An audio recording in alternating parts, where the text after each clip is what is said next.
you'll be able to have the information to be able to not only learn more about her, but learn more about Love to Learn book she just published, okay?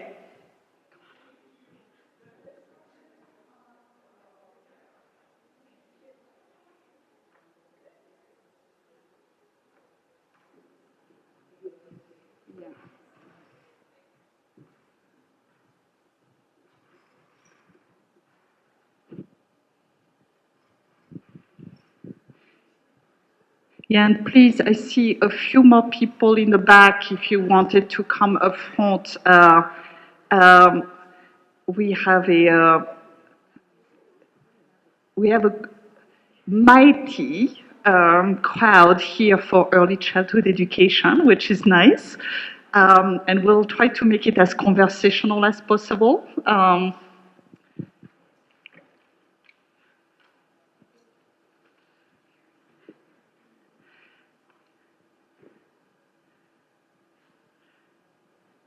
Good morning, everyone.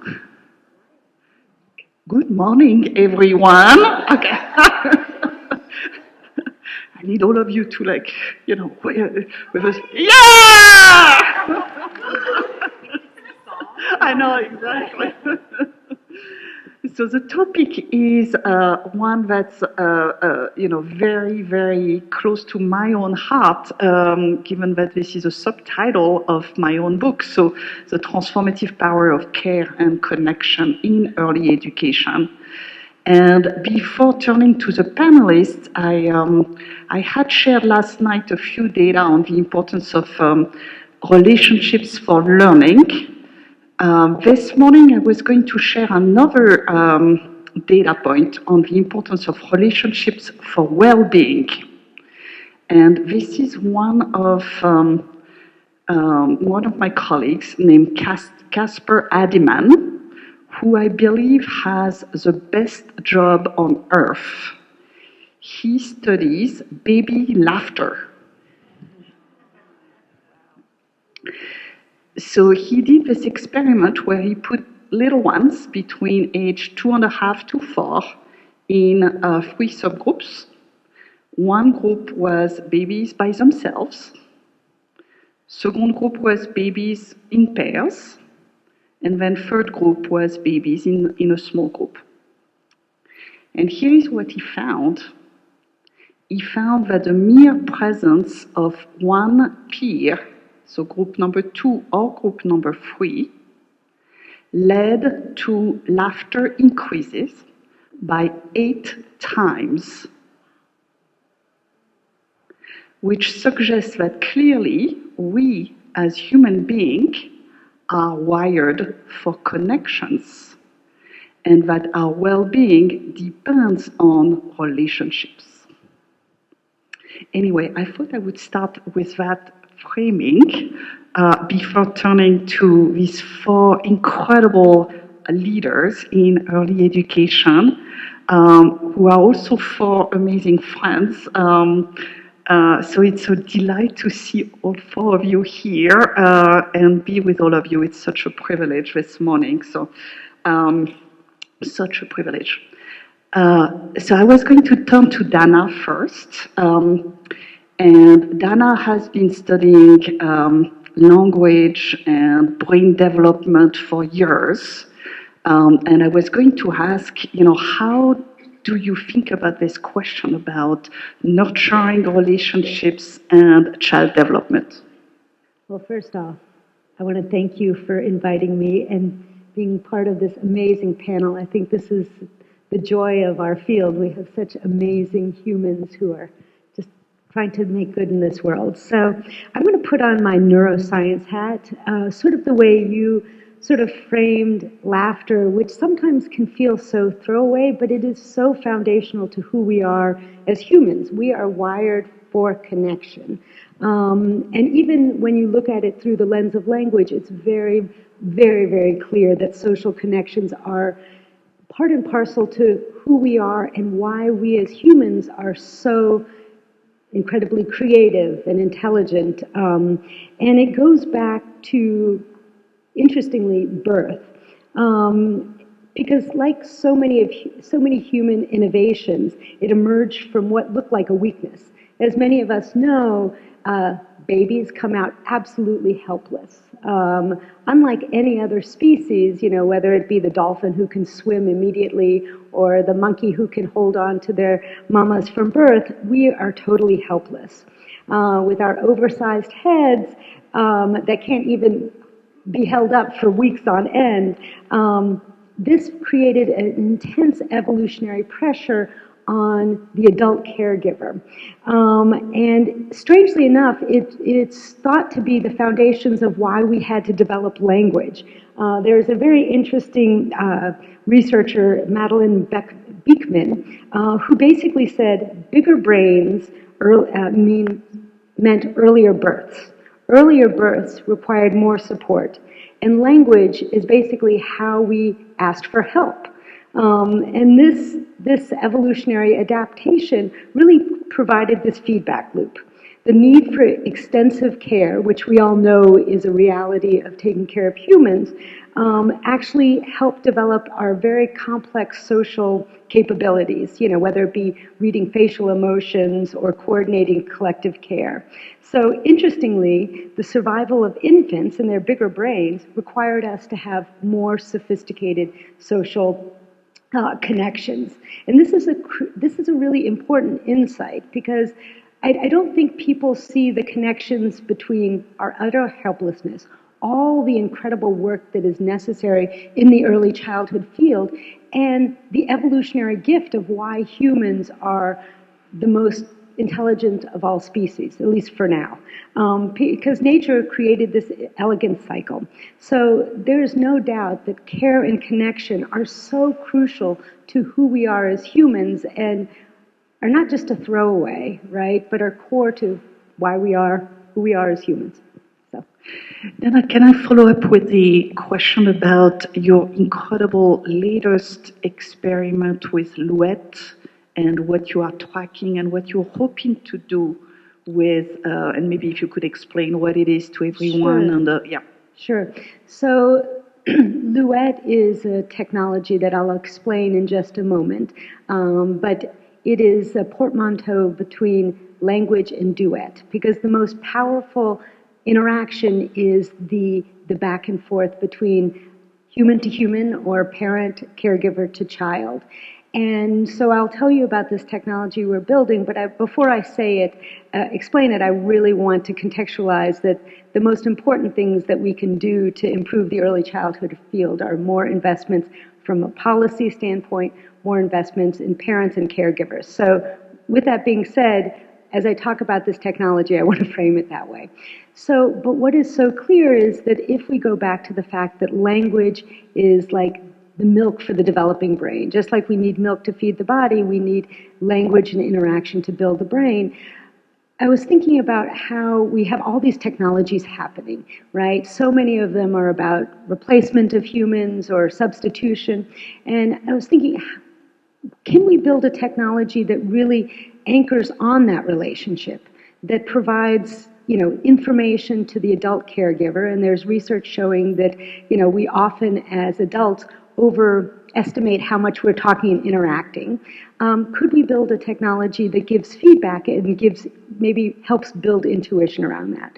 So Louette is a small wearable that I'm in a research field, so I think that's important to sort of share, that we're embedding into classrooms and going to be working with parents too to see how this technology can help bolster the connection between adults and children and give them feedback and hopefully take some of the other, administrative burden off their laps. So. Yeah, thank you, Dana. That's actually a great segue to you, Michelle. In your role as CEO of NACI, when I think about NACI, I think about having guided really the field of early childhood on the importance of relationships. So how do you think as a leader in our field of this element of relationships, especially in the context of our early childhood workforce that has, so many challenges? how do you think about prioritizing relationships? Right. Well, first, let me add my thanks to Isabelle for leading this panel, and for my fellow panelists. This is really an amazing group of leaders in the field, and so it's truly a delight to be sharing this stage with all of you. And I think one of the things that I'm so happy about as I think about this topic, but the opportunity to elevate the importance of relationships as care and care, is that is truly the heart of early childhood. Like when we talk about what is good early childhood and what do we talk about when we say is what is quality care and early learning across all the settings of care, and at NACE we're very fortunate that we represent educators and programs across all settings of care. You're going to hear from Just Care and Monam about family child care programs. We represent educators working in centers and schools and Head Starts and Montessori and outdoor nature-based programs in public schools.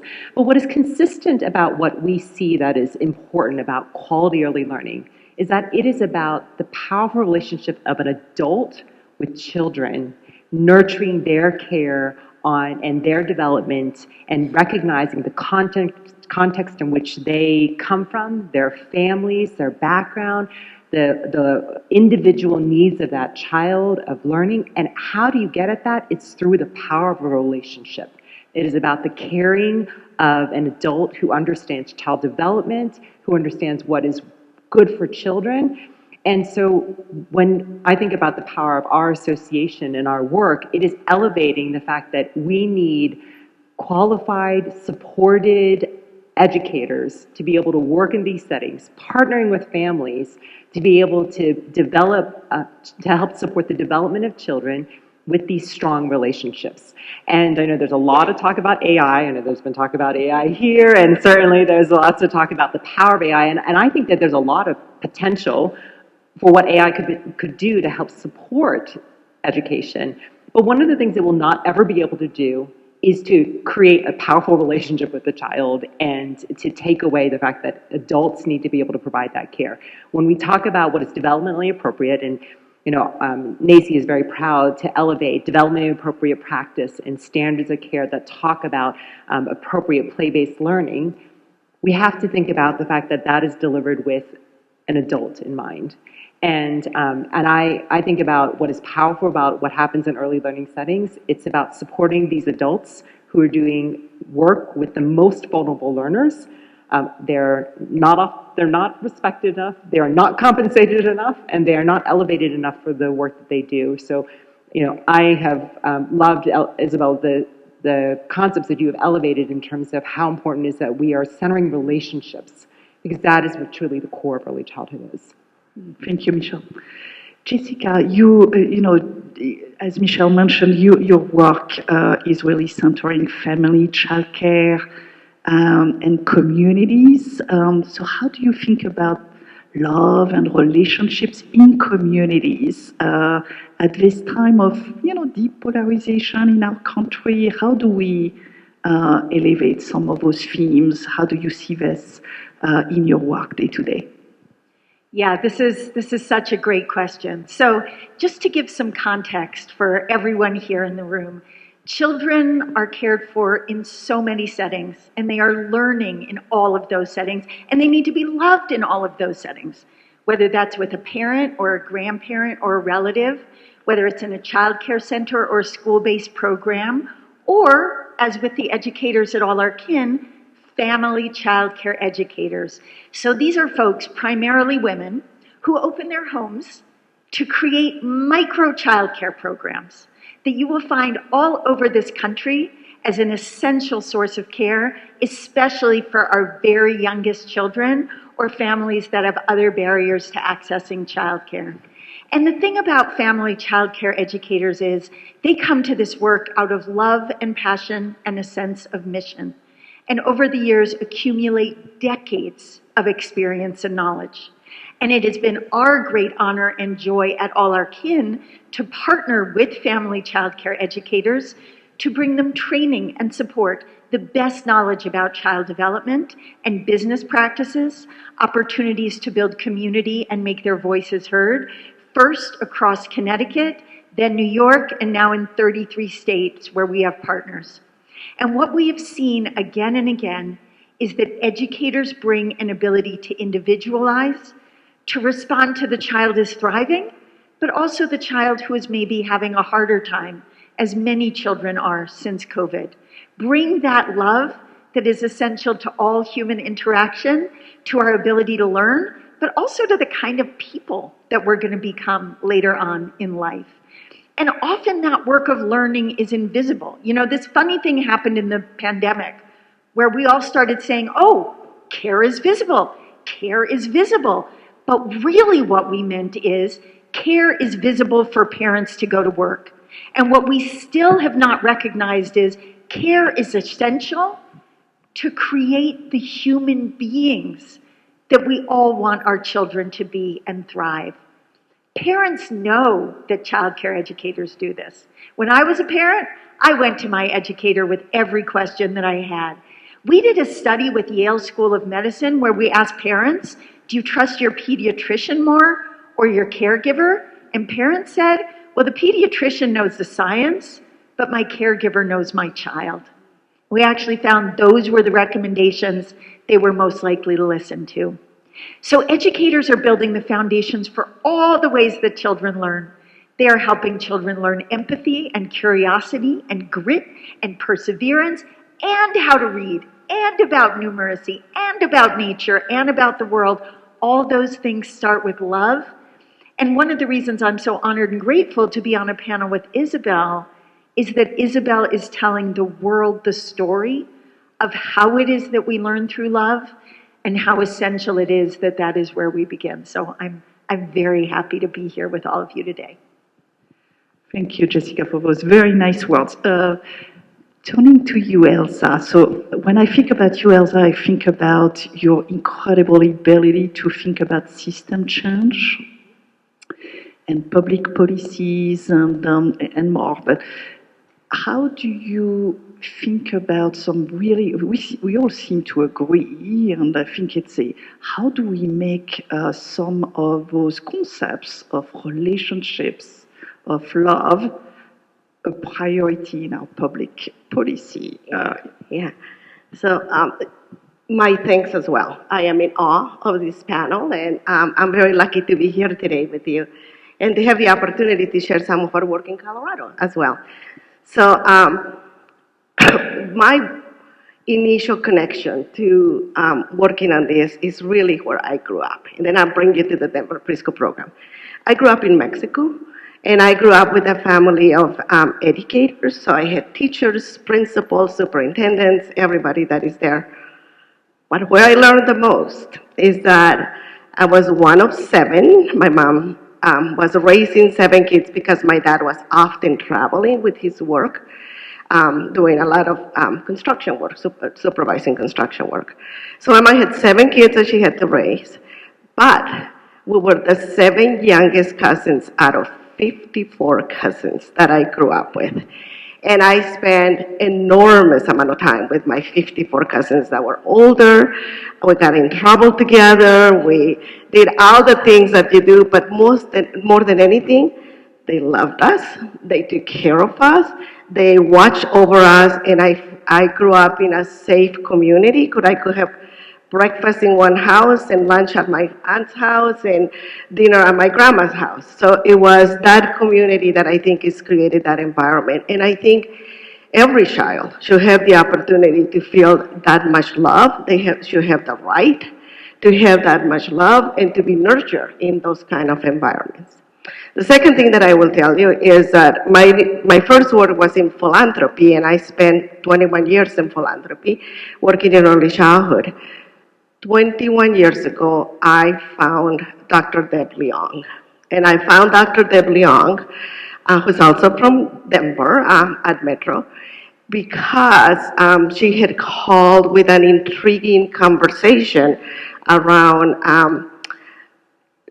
preschools that were struggling at that time because we moved the label over the years. But at that time was children that were being expelled from preschool. You remember these conversations because of behavior issues.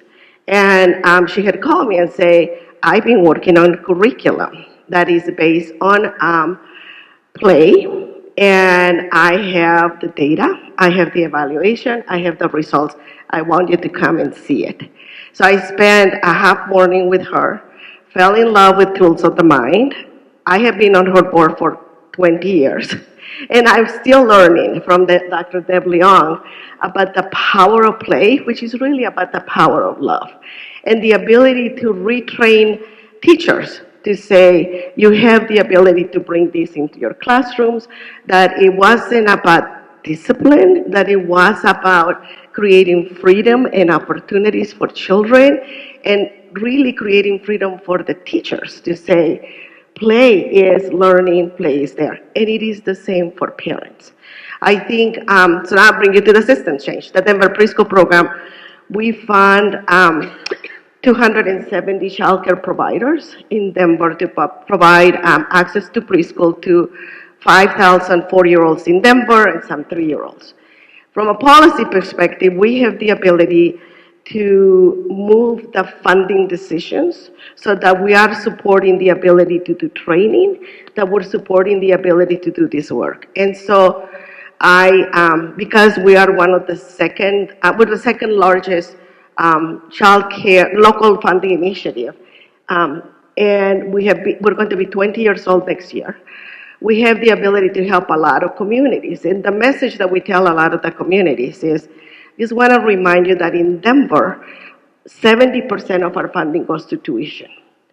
But we also make sure that 20% of our funding is going towards training and support of the teachers, the development of the teachers, the ability to do this work. And I think from a systems perspective, we make a mistake when we say we're going to pass a ballot initiative and it's only going to pay for tuition, as if magically our industry is going to be able to figure out how to provide the training, the resources, and the support that teachers need. And then we take this approach of mandating, and we say, if we mandate it and we make them sign the contract and we police this issue, then they're going to implement it. Our industry does not have the financial resources to create the ability to do this ongoing training that needs to happen in an industry that is moving teachers in and out, and often under-preparing them to deal with how do you create these environments where we have the ability to bring that resource. We do that, we've been doing that for 20 years. I think it is the most important thing what we can do. The second thing that we can do is that we can create policies that ensure that the curriculum requires, provides, and brings the resources that are there. At the Denver Preschool Program, everything that we mandate is an incentive-based model, which means if we're going to ask you to do it, we're going to pay for it, and we're going to give you a bonus when you finish the training for you, for the provider, for everybody that is there, because we already know our teachers are taking classes and extra learning on the evenings, on the weekends, taking away time from their family, from their children. And so we need to have the ability to create this incentive. And the final one is we can communicate and we can show. So if you go to the Denver Preschool Program, what you will find on our website is a video that talks about the power of play. It's not about academic success. It's not about how many kids were ready for kindergarten. It's about play. And it shows kids having fun, being loved, and say, this is early childhood development. So I think that's an amazing ability. Thank you. And by the way, for anyone who wants to have more research, there is someone that studied the importance of play in terms of number of friendships and has demonstrated the pretty obvious linkage between more play drives more friends. Seems pretty obvious to me, but anyway, someone has actually demonstrated this scientifically. So yeah, a lot of plus one on everything you said, Elsa. So I had a recent experience that Dana actually fostered. She invited me to present at the University of Chicago. And the format was, so I gave a little talk about the book, and then I had a very University of Chicago style, which I didn't really know and understood before showing up. I had a faculty respond to my arguments. So give a counter, if you like, to what I was sharing, okay? And this brilliant woman starts, so I didn't know what she was going to speak about, okay? No, this was great. And so this amazing researchers start speaking, and her counter was about different cultural norms. She showed some really fascinating research on how different cultures have approached, especially peer-to-peer interactions, and how other societies that are not US-based have these 54 cousins type where young children are learning from each other. So the counter that she was concerned about, I think at its core, was, is the US as a society too focused on individual, too individualistic, to have these concepts of relationships really thrive? Anyway, I thought I would ask you that question. I thought this was brilliant counter, but how do we think about different cultural norms? And how do we think about our society as the US being always centered about individuals, and how do we foster relationships in that context? Michelle, I thought I would start with you, especially, you've been so thoughtful on equity and cultural norms, and different cultures in everything that you do. So I know you've been very, very thoughtful about this question.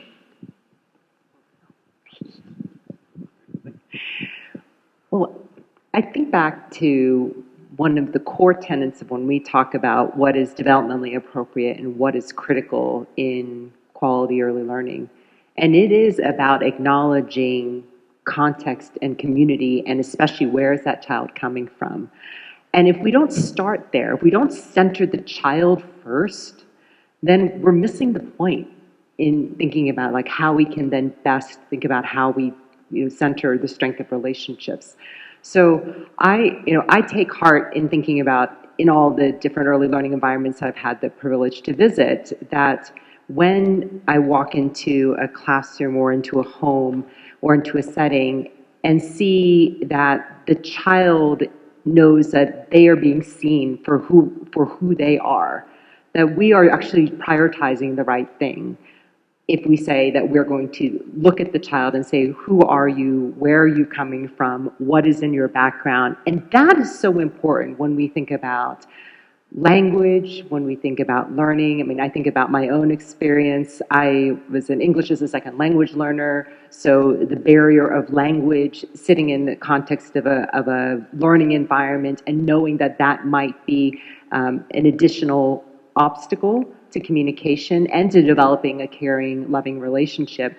But educators are doing this every day. And in the vast richness of the country that we're in, inclusive of immigrants and different backgrounds and where people are coming from, different learning environments and different families, I think the best thing that we can be thinking about is, who is that child and where are they coming from? And are we prioritizing knowing the child so that then we can best support them? And if we've done that, then the other pieces are going to fall into place. The cultural pieces that we sometimes get caught up in, saying, well, this is the most important value. Are we starting with centering the child first? And that to me, when I think about what we can collectively do, is if we're centering the child, then we also then need to support centering the adults who are doing the work, which is something that, as we talk about policy and systems, we often aren't doing enough of. Like, if we are prioritizing care and connection, we should be prioritizing investing in the adults who are working with them, parents, caregivers, and educators. Jessica, I know you want to jump in on this I because do. this is, yeah. Go ahead. Because I love this so much, and I love this question so much. Because the United States is a very individualistic country, and it's also a very lonely country. We've heard so much about the epidemic of loneliness. We hear so much from parents about how isolated they are. And one role of early childhood education that we don't talk about that much is the way that it creates a community and a network for parents. Mario Smalls has done this fantastic research about how parents actually build social capital and networks of support with the other parents in their childcare program. Some of my best friends were at my childcare program with me. So that role of childcare educator as a node for network development, this is very much true for student parents as well, is enormous. The other piece is around an attitude of care and the way that educators inculcate in children from every culture an attitude of care that may be in fact culturally specific to the educator, but has to do with everything from caring from the earth to caring from the children who are younger than you, to caring for your friend who got hurt. You know, this way in which we are building empathy and connection among children, I think crosses cultures. We can do it in many different ways, but the foundational connection is the same. And I think, frankly, in our individualized country, this might be a good time to focus on the ways that we are building a more communal and caring approach among our youngest learners. If I could build on that, because I was thinking about something that just came up, which is about the pandemic, and some of the things that came out through the pandemic that reminds us about this very concept of community. The idea that we had to create learning pods in order to be able to help create connection and community, and that we recognize that actually that is what we needed and that children needed. And then again, that spans beyond cultural. It was about like, what can we do to create connection and community, which is one of those things that I think has gotten lost a bit, but is something unique to early learning. My son is still friends with his preschool classmate, and now he's in 10th grade, and they met playing on the preschool playground, and it was this unique connection that they've had now for many years. So I'll just add to it with the science hat, because what she's getting to is something that lots of researchers say. Well, there are many. Let me back up. I like to say that there are many ways to parent a child. There's only one way to build that brain, but there are many ways to parent the child. And I think it gets to the fact that this is going to be very scientific, that we don't really understand the mechanisms of how human capital, how the brain is developed. We know it at a gross level, right? Talk and interaction build a child's brain. But let me tell you a story, a research story. So how many of you all know what scurvy is? Scurvy is a terrible sort of neurologic disease that's because of the lack of vitamin C. So long time ago, hundreds of years ago, it was the number one cause of sailors on the sea. There's a point to this. And they did, the first experiment back then was actually done by this sailor called John Lind. He was actually a physician. And he divided up the sailors into, I think, 4 groups. Some got lemons and limes, others got seawater, another got cider, et cetera, et cetera. Long and short of it, pretty quickly he showed that the lemons and limes prevented scurvy. So you would say, wow, just with that experiment, then no more sailors died. Well, actually, it took another 250 years for sailors not to die from it because they didn't really understand mechanisms, right? They didn't understand that it was vitamin C. So you would boil the orange juice hoping that it would keep on these boats, but then it destroyed vitamin C. And so in that same way, if you don't understand what is the mechanism in the interaction that's building a child's brain, what we often do is we build programs and curriculum and then try to scale them. And sometimes that active ingredient, the important mechanism, isn't there any longer. So to her point, right, there are many ways to build children's brains. I think we are just at the forefront of understanding really what are the different vitamin C's. And this is where I think something like AI can help us, right? Huge amounts of data are necessary to really start isolating it. It will always be centered on the relationship, that we know, that talk and interaction, but maybe there are different aspects of it that we can measure only so that when we scale programs, we can make sure that they're still there. So there are many ways to parent a child, whether it be communal, individual, but they all ultimately need that vitamin C. So. Can I add just something real quick? Because I do think when you mention about the norms that we have in this country, I think we need to change our approach from a deficit model to an asset model. And this is what I mean. This is one of the few countries that children that have a second language is seen as a deficit. Everywhere else in the world is seen as an asset, and I think, come on, I mean, we are so far behind on some of the developmental work that we have done. This is one of the few countries that thinks a multi-generational approach to raising children is not right. And I think I still think we lost an opportunity during the pandemic where children were being with their parents, with grandparents, with their relatives, and we didn't capture what happened in that magic time that they were spending time with the family. We all thought is bad. Everything that they are doing is bad. They are spending time with their parents. That is really bad. So it's going to be, this model that we have to shift to say that this is going to happen. So we have policies in place, we have procedures in place that do not allow for that to happen.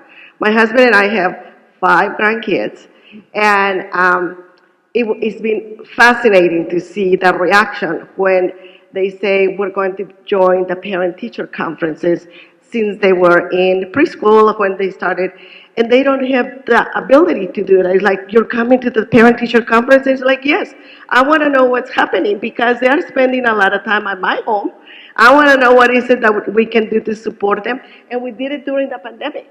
It's like, you have to sign a consent because we don't know how to include you on a Zoom call. And it's like, yes, press the button. And you can include us into this conversation. But we don't create, so I guess what's a reminder that in many of our communities, it's not a 2-gen approach. It's these multi-generational approaches where grandparents, relatives, everybody's coming in to help, and it is not a deficit. It is an enormous asset, and the one who knows it the most is that child. That's such a beautiful perspective. I have many more questions, but given that we have a reasonably small group and amazing people that I see and recognize in our big crowd here, I was going to turn to you for questions and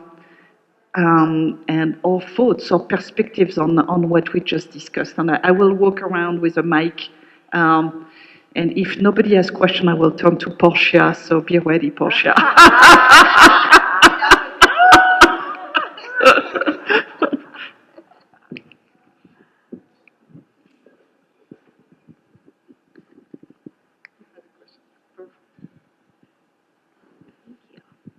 Good morning. My name is Daphne, and I actually am the Director of Behavioral Health in the North for UC Health and have branched out this conference to do a lot of learning myself because I am a mom of 3. So trying to bridge the healthcare scientific side of my own interest and also being a parent. And what I've learned today, and all of you are phenomenal, powerful women. So thank you for your mentorship. This has been so great the last 2 days for me. Yes. I'm interested in hearing your thoughts about how the United States really does focus on that individualism. And I will say, when I had my first son, it was very much a lot of self-soothe, make sure that you give him time when he's a baby to work through these processes. And I grew up in a culture of 62 cousins, and so I very much understand that we had community all the time. And I almost felt as a first-time mom that I was doing something wrong with the pressures of you're not giving enough time alone, and of all the other pressures of nursing. And it's really hard to be a mom. And honestly, it wasn't my dream. It was my husband's dream. And that's why we have a big family. So I'm just curious, how do we as 1, health educators, and also 2, moms, really get this out of self-soothing is an American thing. And, I felt a lot of pressure when I was nursing past 1 year old, because that's also not an American tradition. But I did a lot of research and read a lot of science from other countries, what's best for children. And so how can I best partner in that way to support community, support from the healthcare side and the mental health side? What advice do you guys have? Well, it's not only not helpful, but it is not bringing forward the best assets that you have in your family to say, this is what we bring to take care of our children, this is how we raise our children. I think part of the conversations that we need to have is to learn how to respect what other cultures are bringing and learn from other cultures.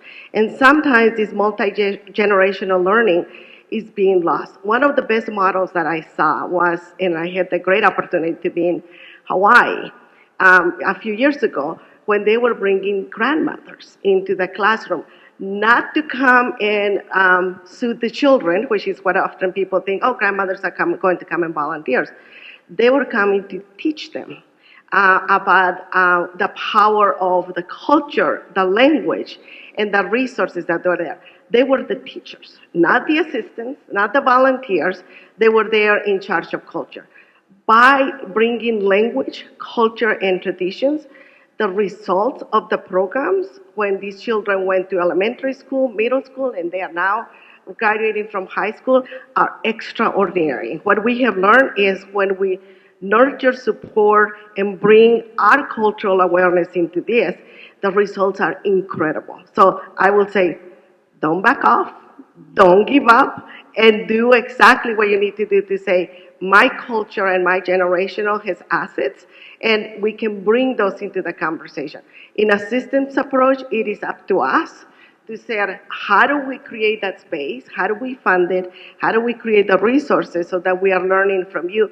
Because we have to remember, we sometimes say it, but we don't often respect it, that parents are the first teachers and the most important teachers in their child's lives. And then we go on and forget about the parents. So I do think we have to look at what is it that we're saying and how are we implementing it, if that's what we really mean.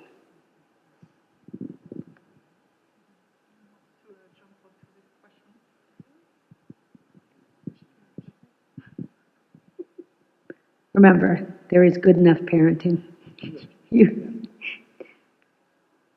I couldn't hear all the question in total transparency, but the other thing to remember is I have 3 kids. You actually don't parent each kid the same way, so your parenting evolves. You change it up. There are plenty of days where you feel like I'm doing it all wrong. If you feel that way, you're probably doing it all right. So, but I wasn't sure. Is there something else to the question? I just couldn't hear very well. No, that was really helpful. Yes. No, I think sorry. just that community of, it's hard. I just need to hear it sometimes. It's hard and it's okay, and listen, you're doing a great job. Exactly. You're doing a good job. Love your kid. And actually, one thing that I think my thinking about AI has really elevated for me is the power of imperfection. If you're that perfect parent, how are they going to learn theory of mind? How are they going to know that when they do something, it causes you to be sad? All of these things are part of learning how to have relationships and connect. So in some ways, I have this dream that AI is going to break the spell of intensive parenting. All of a sudden, we'll realize that our imperfections are actually our strengths. How do you like that?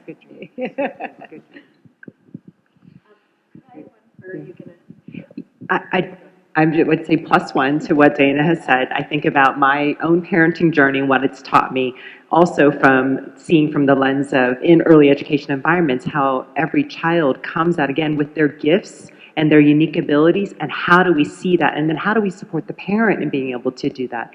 Because my oldest was on the autism spectrum. He's a very different child than my other 2 children, and it is been such a joy to experience the lens of how they learn and experience the world through their own unique ways.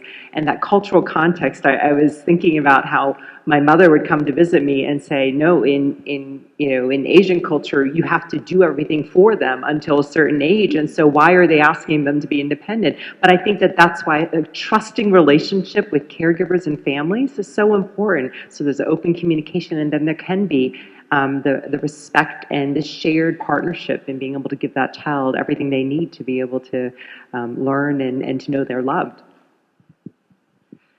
And I just want to add one note as a mom myself, which is, we think of love in this country sometimes as a weak thing or a weakness.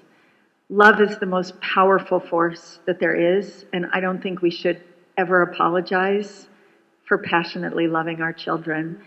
There's a great quote that's in Isabelle's book, which is, every child needs at least one adult who is irrationally crazy about them. And every adult needs that too. And I guess I just heard a little bit maybe in what you said of saying, am I loving my child too much? You can never, never love your child too much, and you should never apologize for doing that. Plus 20. I would add to those great comments. So I was, as you can hear from my accent, I was not born in the United States. I was born in rural southern France. And I was used to, levels of parental supports that we don't have in the US. So when I had my first child here in the United States, my first reaction was like, well, where is family, where is our family paid leave? Where is it? Where is childcare free for everyone? Where is high quality early childhood?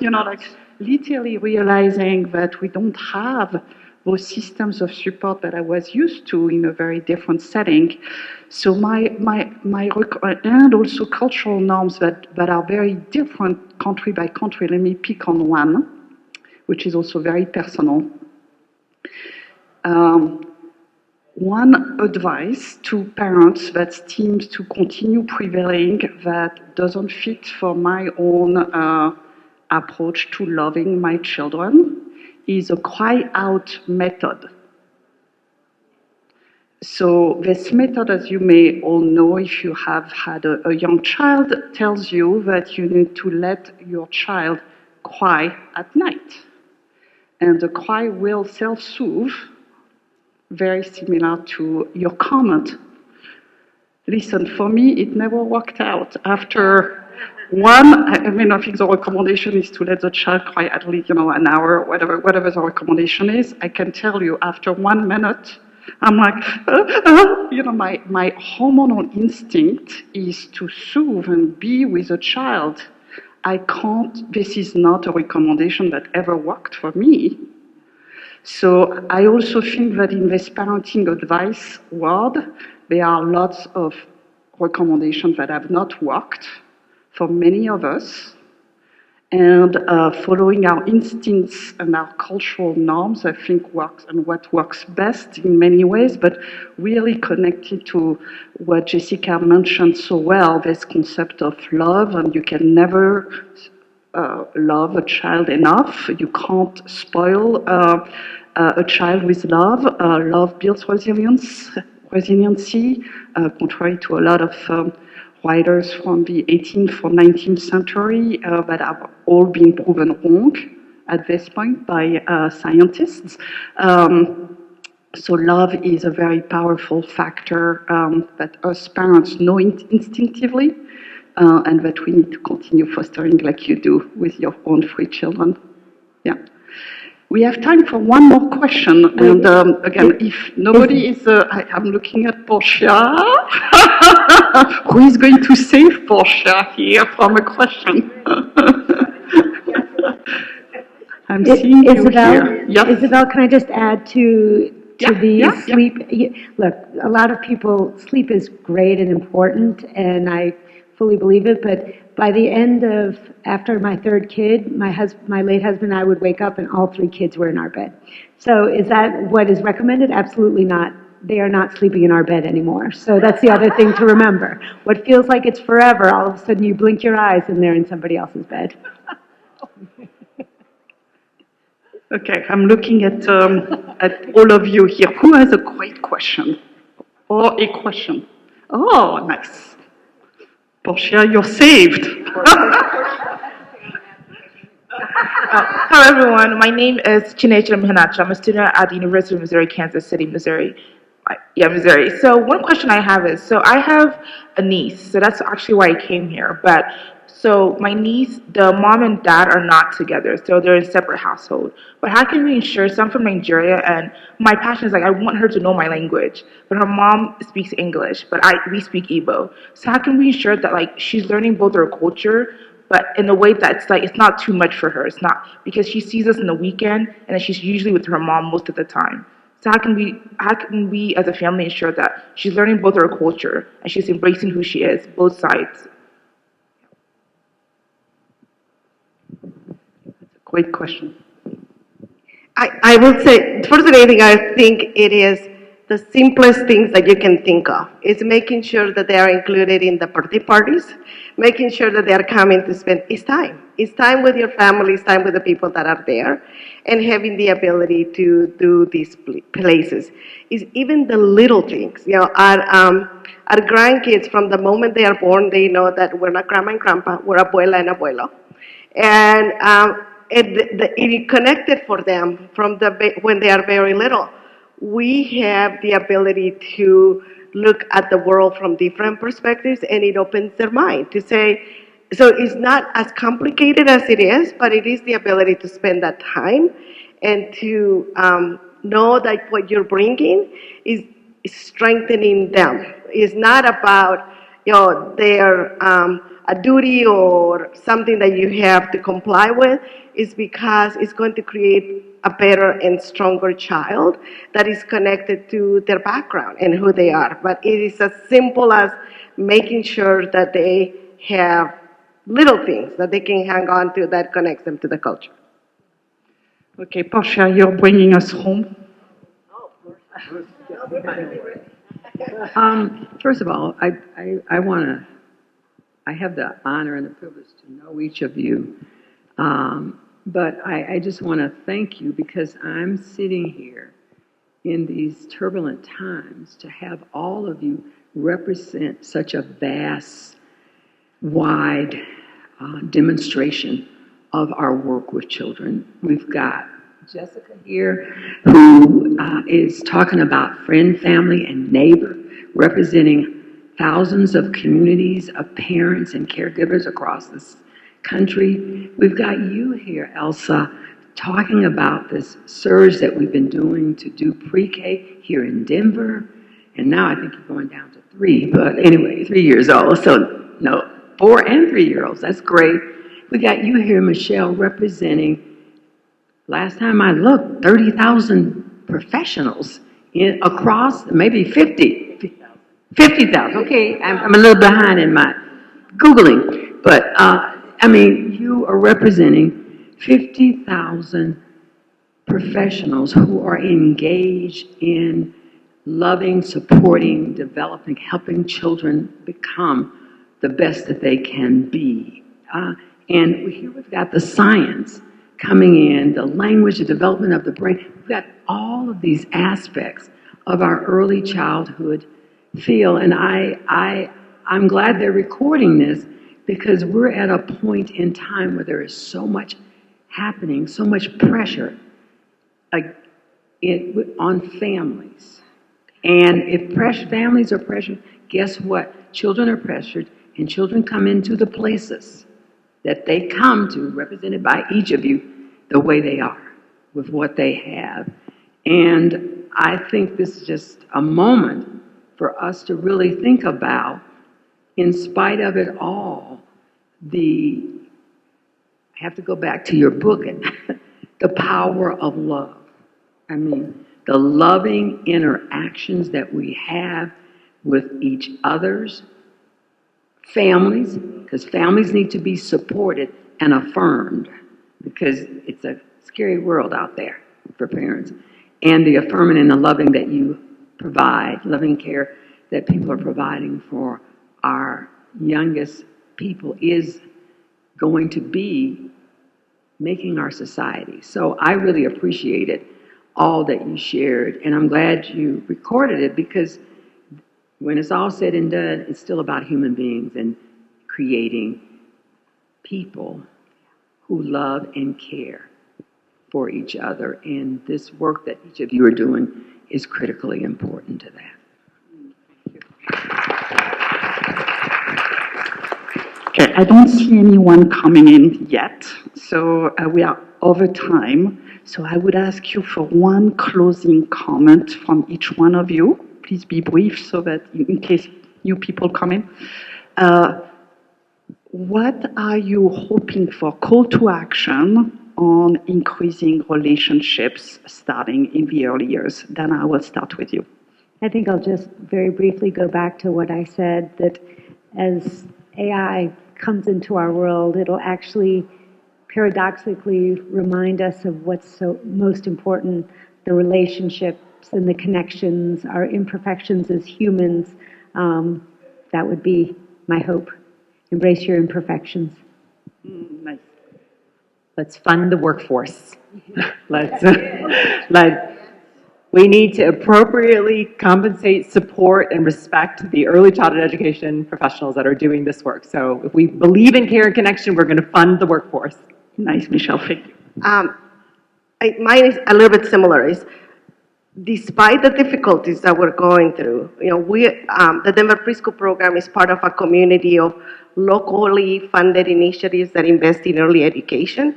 And every week, I see another community that is going to the ballot. Every month, I see another community that is successful. So I will say, organize, get out, vote, get the communities to put the money where we need it, because most than anything in this field, we need the right funding. Thank you. And I'll just say, I have seen all our kin's model of supporting and valuing and loving and respecting family child care educators who then support and love and value children. We've seen that model work in community after community, over 33 states, reaching tens of thousands of educators. And I truly believe that if we continue community by community, and I see many folks here who are doing this in different ways, to ensure that educators and adults have the love and support they need, they can create a generation of children who grow up feeling loved and know how to provide empathy and care and leadership to a world that greatly needs it.